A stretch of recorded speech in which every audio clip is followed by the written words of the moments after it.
नमस्ते विद्यार्थियों। आज हम पांचवा सवाल करते हैं जिसको आपको ध्यान से देखना है और समझना है। हमने 4 तक के सवाल हमारी पीछे की क्लास में कर लिए हैं, जिनको भी आपको नहीं देखा है तो देख लेना। तो पांचवा सवाल आपका है कि यदि एक ऊर्ध्वाधर छड़ की लंबाई तथा इसकी छाया की लंबाई का अनुपात 1:वर्गमूल 3 हो तो सूर्य का उन्नयन कोण ज्ञात कीजिए। तो विद्यार्थियों ध्यान से देखना है। उन्नयन कोण होता है विद्यार्थियों, जब हम नीचे से किसी ऊंचाई पर किसी वस्तु को देखते हैं तो कौन सा कोण बनता है? उन्नयन कोण बनता है। जैसे ये तो हो गई आपकी छड़ और ये हो गई इसकी छाया की लंबाई, और यहाँ से हमने इसको मिला दिया। तो यहाँ से जब ऊपर की तरफ देखा जाएगा तो यहाँ जो कोण बनेगा ना, वो कहलाता है उन्नयन कोण। तो विद्यार्थियों, आपको ये छड़ और ये इसकी छाया, इसकी लंबाई का जो मान दिया है वो अनुपात में दिया हुआ है। तो यहाँ से आपको नज़र आ रहा है कि ऊर्ध्वाधर छड़ है उसकी लंबाई कितनी है? अनुपात में 1 है, और इसकी छाया की लंबाई कितनी है? वर्गमूल 3 है। तो हम लिखते हैं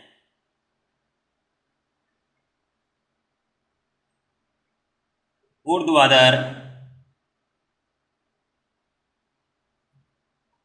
छड़ की लंबाई तथा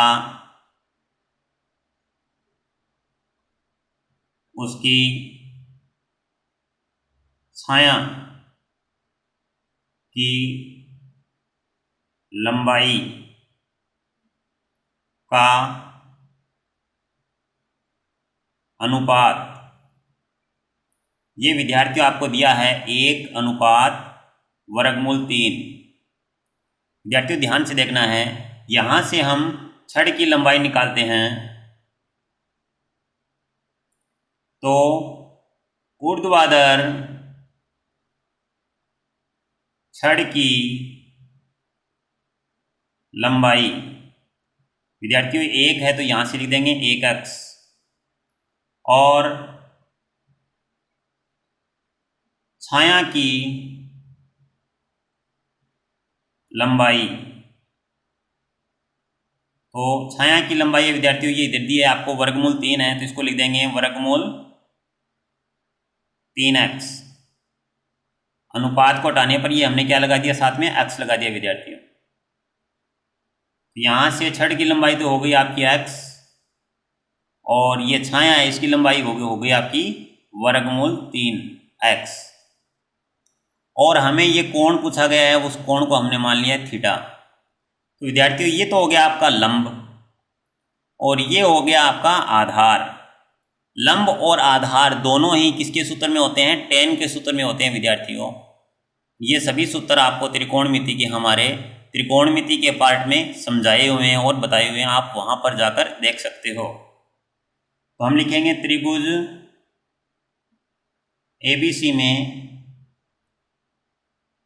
tan थीटा बराबर लंब बटे आधार।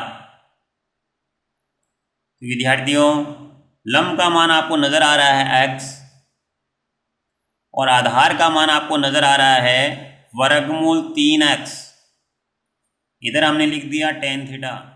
विद्यार्थियों यहाँ x से x है वो एक बार कट जाएगा, तो यहाँ हमारा बन गया 1/वर्गमूल 3, और इधर आपका चल रहा है tan थीटा।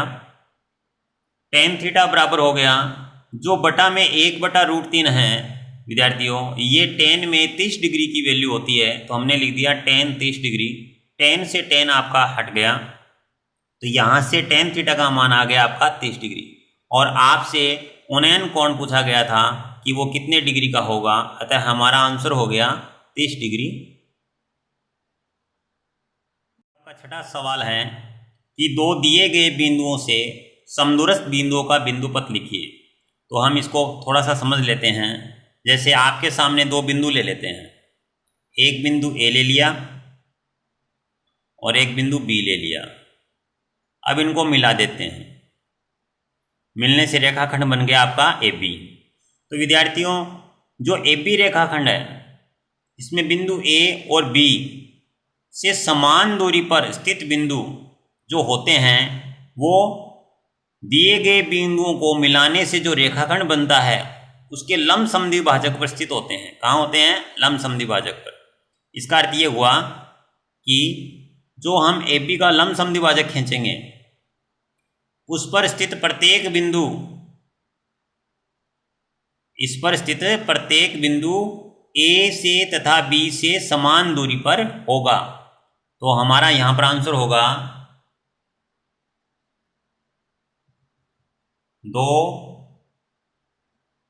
दिए गए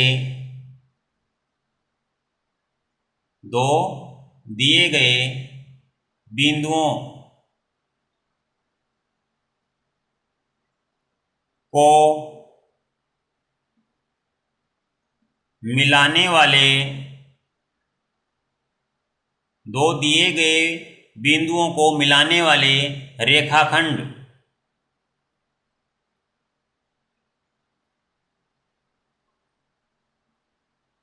का लंब समद्विभाजक होता है। विद्यार्थियों बहुत ही सरल सवाल आया था ये आपकी जो 10वीं प्रश्नावली है उस प्रमेय का एक कथन है जो आपके इस 2018 के पेपर में आया था कि समान दूरी वाले जो बिंदु होते हैं, दिए गए 2 बिंदुओं से समान दूरी वाले जो बिंदु होते हैं वो उनको मिलाने वाली रेखाखंड के लंब समद्विभाजक पर स्थित होते हैं। यानी इन बिंदुओं को मिलाया जाता है तो वो दिए गए बिंदुओं को क्या बन जाता है? लंब समद्विभाजक बन जाता है। विद्यार्थियों 7वां सवाल आया था कि वृत्त में केंद्र से समान दूरी पर स्थित जीवाओं का अनुपात लिखिए। तो विद्यार्थियों आपके एक बात याद रहनी चाहिए कि कोई भी वृत्त के केंद्र से जितनी भी जीवाएं खींची जाती हैं उनकी लंबाई हमेशा समान होती हैं।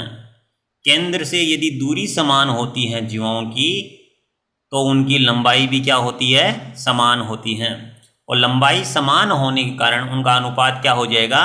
1:1। तो आपको लिख के आना था 1:1। ये इसका क्या हो जाता? हल हो जाता। विद्यार्थियों 8वां सवाल आपके आया था कि एक पासे के एक बार फेंकने पर विषम अंक आने की प्रक्रिया ज्ञात कीजिए। विद्यार्थियों पासे पर 1 से लेकर 6 तक अंक अंकित होते हैं। जब हम उसको फेंकते हैं तो कोई भी अंक आने की संभावनाएं बनी रहती हैं। तो हमारे 6 प्रकार के अंक उसमें आ सकते हैं।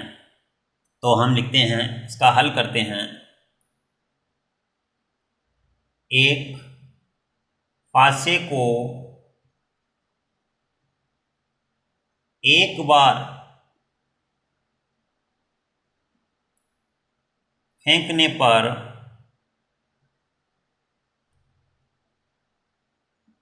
कुल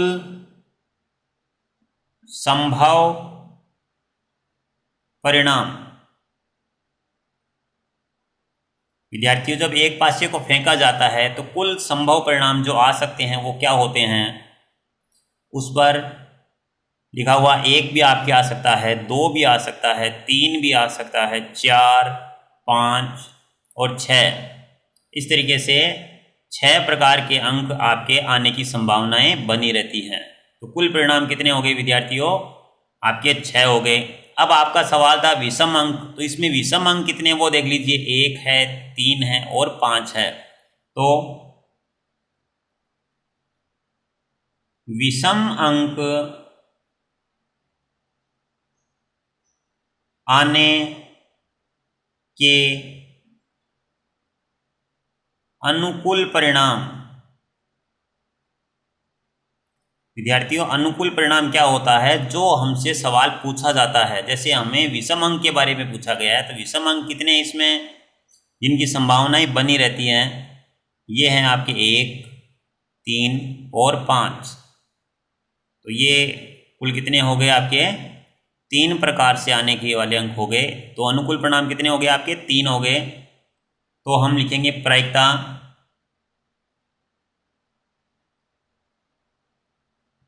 बराबर अनुकूल परिणामों